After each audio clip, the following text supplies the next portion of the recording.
Iya. Syedaralun, ular sanca batik kembali hebohkan penduduk Gosong Telaga Barat, Kecamatan Singkil Utara, Kabupaten Aceh Singkil pada Senin 17 Oktober 2022 sekitar pukul 22 waktu Indonesia bagian Barat. Ular sawah atau sanca batik sepanjang sekitar 3 meter itu masuk ke kandang ayam yang ada di sekitar pemukiman penduduk. Mengetahui ada ular memangsa ayam, warga berjibaku dan berhasil menangkapnya.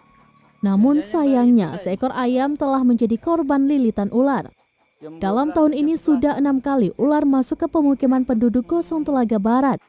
5 ekor berhasil ditangkap warga, sementara 1 ekor lepas.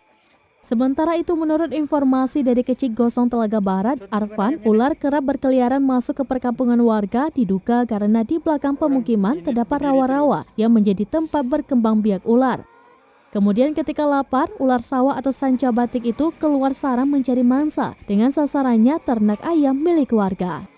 Dari Aceh Singkil, Dede Rosadi, Serambi On TV.